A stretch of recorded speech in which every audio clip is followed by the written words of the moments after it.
আজকে পরিবেশন করব প্রখ্যাত সাহিত্যিক সুনীল গঙ্গোপাধ্যায়ের ছোট গল্প বটুক দাদার পাখি। আমাদের বটুক দাদা পাখিদের দিয়ে কথা বলাতে পারতেন। পাখিরা যে সত্যি মানুষের মতন কথা বলতে পারে তা আমি নিজের কানে না শুনলে কিছুতেই বিশ্বাস করতুম না। রূপকথার সুখসারি আর ব্যঙ্গমা ব্যঙ্গমের গল্প পড়েছি, কিন্তু রূপকথা তো রূপকথাই। পক্ষীরাজ ঘোড়া, মাছের পেটে মানুষ আর মানুষ খেকো দৈত্য যে সত্যি সত্যি কোথাও নেই তা আমরা ছোটবেলা থেকে বুঝে গিয়েছিলাম। সেই রকমই জানতুম যে কথা বলা পাখির কথা এমনি কথার কথা। কিন্তু বটুক দাদা আমাদের অবাক করে দিয়েছিলেন। বটুক দাদা অনেক দেশ ঘুরে ঘুরে হঠাৎ হঠাৎ একদিন উপস্থিত হতেন আমাদের বাড়িতে। সঙ্গে নিয়ে আসতেন মাথা ভর্তি গল্প আর ঝোলা ভর্তি খুচরো পয়সা। একবার তিনি নিয়ে এলেন একটা পাখি, খাঁচায় বন্দি করে নয়, পায়ে শিকল বেঁধেও নয়। পাখিটা এসেছিল বটুক দাদার কাঁধে। সেটা ঠিক কি পাখি তা চেনা গেল না। দেখতে অনেকটা বেশ বড়সড় ঘুঘু পাখির মতন, কিন্তু গায়ের রং সবুজ। সেটাকে টিয়া পাখিও বলা যাবে না, কারণ টিয়া পাখির মতন লাল ঠোঁট নেই। অথচ সবুজ রঙের ঘুঘু পাখি তো আমরা কেউ কখনো দেখিনি। বটুক দাদা বললেন, ওটা একটা পাহাড়ি পাখি। কি করে যে একা একা এদিকে চলে এসেছে। আমি নৌকা করে আসছিলুম, পাখিটা প্রথমে উড়ে এসে ছইয়ের ওপর বসল। আমি আদর করে ডাকলুম, আয় আয়, কাছে আয়। আমার চোখ দেখে ঠিক বুঝেছিল আমি তো পাখিদের ভালোবাসি, তাই ওরা আমাকে ভয় পায় না। বটুক দাদা সব কথাই তো অদ্ভুত, তাই এটাকে তো আমরা আর একটা অদ্ভুত কথা বলে ধরে নিলুম। অবশ্য পাখিটা যে শান্তভাবে বটুক দাদার কাঁধে বসে আছে সেটাও তো ঠিক। বটুক দাদা বললেন, দুদিন ধরে নৌকায় আস্তে আস্তে আমি পাখিটাকে কথা বলতে শিখিয়েছি। আমি তো পাখিদের ভাষা জানি, তাই ওরাও আমার কাছ থেকে চট করে মানুষের ভাষা শিখে নেয়। তাই শুনে আমরা একসঙ্গে বলে উঠলুম, কই কই, আমরা পাখিটার কথা শুনবো, কথা শুনবো। বটুক দাদা হাত তুলে বললেন, শুনবি শুনবি, এক্ষুনি না। এত নতুন লোক দেখে লজ্জা পেয়েছি। আমি চান খাওয়া করিনি, তারপর তোদের শোনাবো। আমাদের সেই গ্রামের বাড়িতে ছিল একটা বেশ শক্ত উঠোন। তার 3 দিকেই ছোট ছোট একতলা ঘর। বটুক দাদা এলে তাকে দেওয়া হতো উত্তর দিকের কোণের একটি ঘর। সেই ঘরের খুব কাছেই পুকুর ঘাট। নিজের ঘরের দিকে যেতে যেতে বটুক দাদা বললেন, আমার পাখিটা ইচ্ছে মতন এখানে উড়ে বেড়াবে। তোরা ওকে আদর করে ডেকে কথা বলতে পারিস, কিন্তু ওর গায়ে হাত দিস না। পাখিদের গায়ে হাত দিতে নেই। এর নাম আমি দিয়েছি কেষ্ট। তারপর বটুক দাদা পাখিটাকে নিয়ে ঘরের মধ্যে ঢোকার একটু পরে স্পষ্ট শোনা গেল কে যেন বলছে, বটুক দাদা ওঠো, ওঠো, ওঠো। আমার ছোট ভাই বটু উত্তেজিতভাবে বলল, ওই যে পাখিটা কথা বলছে। আমার ছোটদি মুন্নির খুব বুদ্ধি আর সব কিছুতেই সন্দেহবাদী। ছোটদি ঠোঁট উল্টে বলল, ব্যাং, ওটা আবার পাখির ডাক নাকি? আমাদের সঙ্গে মজা করার জন্য বটুক দাদা নিজেই ওরকম ডাকছে।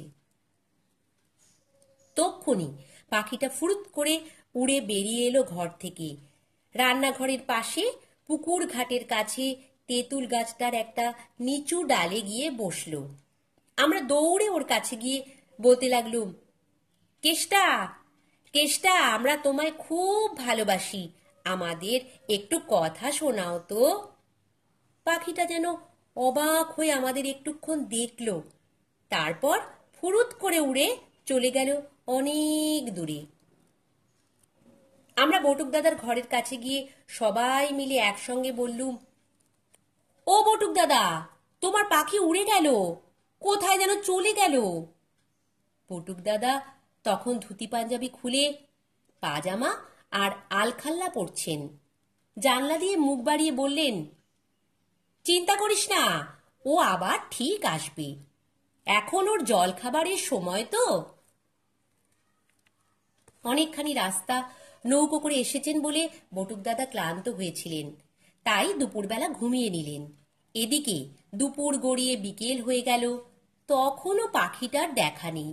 বটুক দাদার কাছে আমাদের গল্প শোনা হচ্ছে না বলে আমরা ছটফট করতে লাগলুম। বাড়ির বড়রা বটুক দাদাকে ঘুম থেকে ডেকে তুলতে বারণ করেছেন। আমরা একটা ঘরে বসে ক্যারাম খেলছি, হঠাৎ বটু ছুটতে ছুটতে এসে বলল, কেষ্ট ফিরে এসেছে, কেষ্ট তেঁতুল গাছের ডালে বসেছে। আমরা খেলা বন্ধ করে বাইরে আসতেই স্পষ্ট শুনতে পেলুম সেই পাখির মুখে মানুষের ভাষা। তেঁতুল গাছের ডালে বসে সে ডাকছে, বটুক দাদা, ওঠো ওঠো ওঠো। আমাদের চেঁচামেচি শুনে বাড়ির অনেকেই বাইরে বেরিয়ে এলো। আমরা বললুম, ওই শোনো, পাখি কথা বলছে। ঠাকুমা একগাল হেসে বললেন, ওটা নিশ্চয়ই একটা সবুজ রং করা ঘুঘু পাখি। ঘুঘু পাখির ডাক এক এক সময় ওই রকম শোনায়, মন দিয়ে শুনে দেখবি। ঘুঘু যেন বলছে, ঠাকুর গোপাল, ওঠো ওঠো ওঠো। বটুক দাদা ঘুম ভেঙে চোখ মুছতে মুছতে বাইরে এসে ডাকলেন, কেষ্ট কেষ্ট। অমনি পাখিটা তেঁতুল গাছ থেকে উড়ে এসে বসলো বটুক দাদার কাঁধের উপর। আমরা কাছে গিয়ে বললুম, ও বটুক দাদা, তোমার কেষ্ট ওই একটা কথা ছাড়া আর কোনো কথা বলে না? বটুক দাদা গলা চড়িয়ে জিজ্ঞেস করলেন, দুপুরে ঠিক মতন খাওয়া দাওয়া হয়েছে তো? এই জায়গাটা কেমন লাগছে? পাখিটা আবার বলল, ভালো ভালো। বটুক দাদা আমাদের দিকে তাকিয়ে বললেন, দেখলি, এর আগেও আমি কত পাখিকে কথা বলা শিখিয়েছি, তোদের ঠাকুরদাকে জিজ্ঞেস করে দেখিস। সেবারে যে 2-3 দিন বটুক দাদা রইলেন, পাখিটাকে নিয়ে আমাদের খুব আনন্দে কাটল। এত পোষমানা পাখি আমরা আগে দেখিনি। তার একটুও ভয় ওর নেই। সে আমাদের পড়াশুনোর সময় ঘরের মধ্যেও চলে আসে, এক পাশে চুপ করে বসে যেন আমাদের পড়া শোনে। ঠাকুমা বললেন, আহারে, পাখিটা নিশ্চয়ই আগের জন্মে মানুষ ছিল, তাই মানুষের পাশে পাশে থাকতে ভালোবাসে। আমরা কেষ্টর গায়ে হাত দিই না, কিন্তু তার সঙ্গে কথা বলি। সে বেশি কথা বলতে পারে না বটে, কিন্তু আমাদের সব কথাই যেন সে বুঝতে পারে।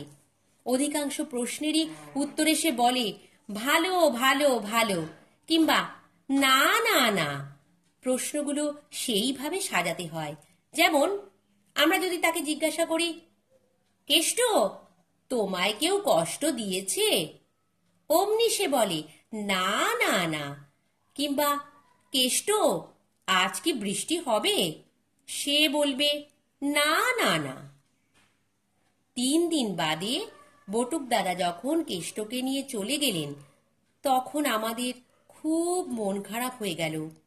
আমরা নৌকার ঘাট পর্যন্ত গিয়ে বটুক দাদাকে বললুম, বটুক দাদা, পরের বার যখন আসবে তখন কেষ্টকে ঠিক সঙ্গে করে এনো কিন্তু। বটুক দাদা ঘাড় হেলিয়ে বললেন, হ্যাঁ আনবো। কি রে কেষ্ট, তুই আসবি না? কেষ্ট এই কথার উত্তর দিলে না, কারণ সে হ্যাঁ বলতে পারে না। তখন আমি জিজ্ঞেস করলুম, কেষ্ট, তুমি অন্য জায়গায় থেকে যাবে না তো? কেষ্ট তখন বলল, না না না। বটুক দাদা ফিরে এলেন 1.5 মাস বাদে।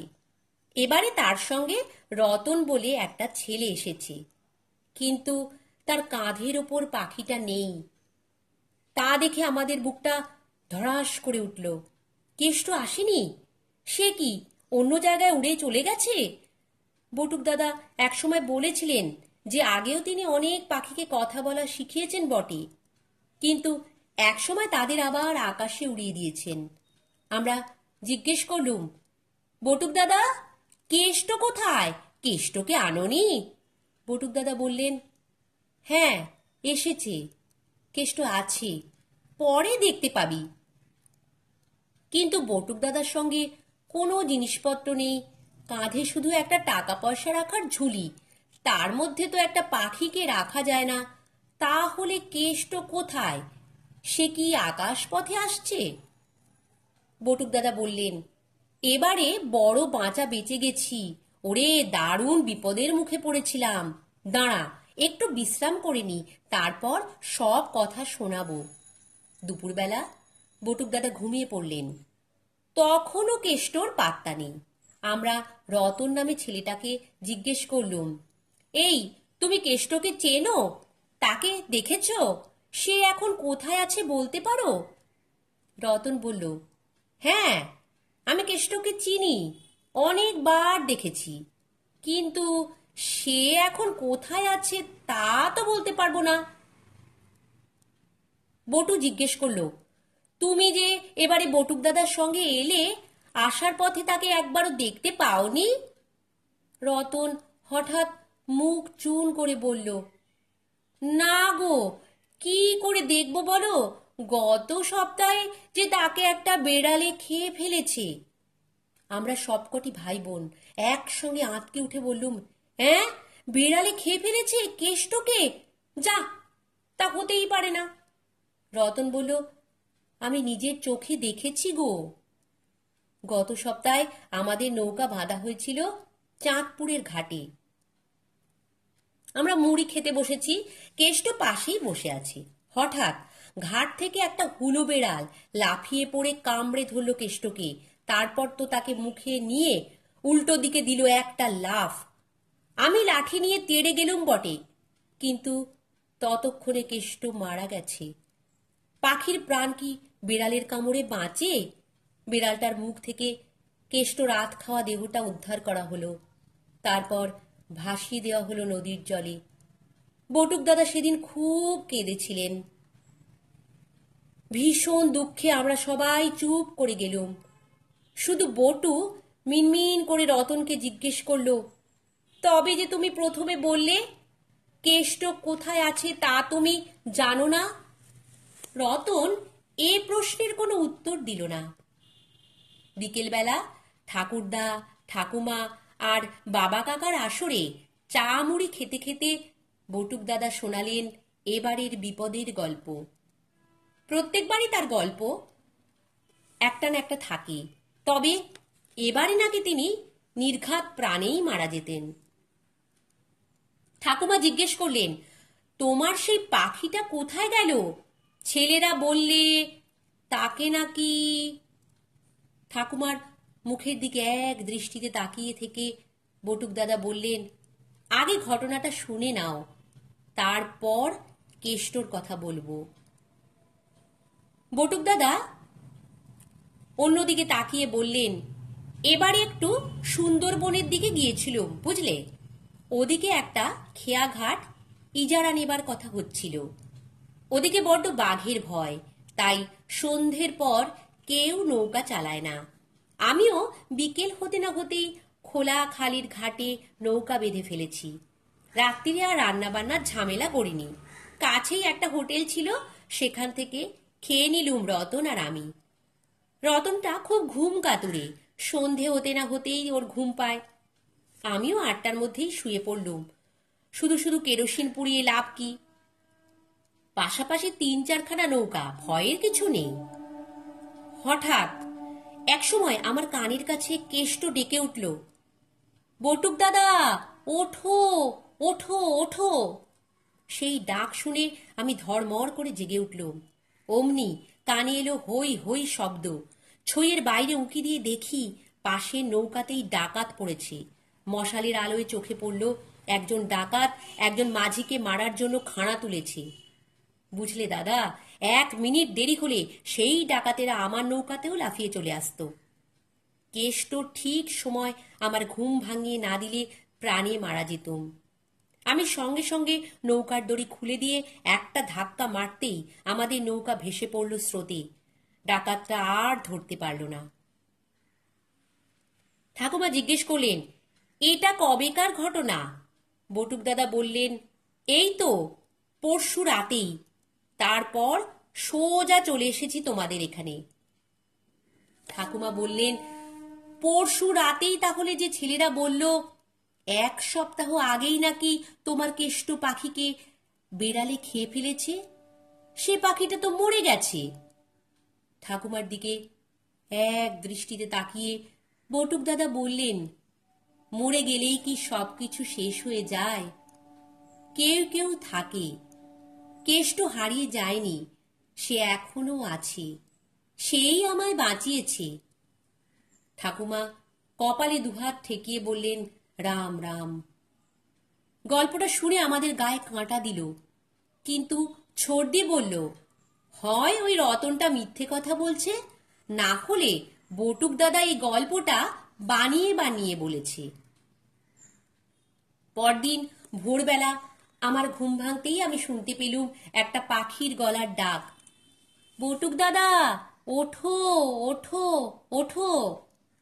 কেষ্টকে আমি খুব ভালোবাসতুম, কিন্তু ওই ডাক শুনে আমার দারুণ ভয় হলো। আমি পাশের ঘুমন্ত ছর্দিকে ধাক্কা মেরে জাগিয়ে বললুম, ছর্দি ছর্দি শোন। ছর্দি কান খাড়া করে শুনল, তার ভ্রু কুঁচকে গেল, বিড়বিড় করে বলল, মানুষ মরে গেলে কখনো কখনো ভূত হয় শুনেছি, পাখি মরে গেলেও ভূত হয়? ধ্যাৎ, যত সব বাজে কথা, চল তো গিয়ে দেখি। ছর্দির খুব সাহস, সে আমার হাত ধরে নিয়ে এলো ঘরের বাইরে। ডাকটা আসছে পুকুর ধারের তেঁতুল গাছটা থেকে। আমরা দুজনে গিয়ে সেখানে দাঁড়ালুম। কোনো পাখি চোখে দেখা গেল না, পাতার আড়ালে লুকিয়ে আছে কিনা কে জানে, কিন্তু স্পষ্ট শোনা যাচ্ছে একটা ডাক, বটুক দাদা ওঠো ওঠো ওঠো। দরজা খুলে বেরিয়ে এলেন বটুক দাদা। চোখ মুছতে মুছতে আমাদের দেখতে পেয়ে বললেন, ওই যে কেষ্ট আমাকে ডাকছে, শুনতে পাচ্ছিস? আজ আমাকে তাড়াতাড়ি বেরোতে হবে তো, তাই কেষ্ট ডেকে তুলেছে। এবারে ছর্দিও কোনো কথা বলতে পারল না। নমস্কার। গল্প পাঠ ভালো লাগলে চ্যানেলটি সাবস্ক্রাইব করে দিও, আর লাইক, কমেন্ট, শেয়ারও করো।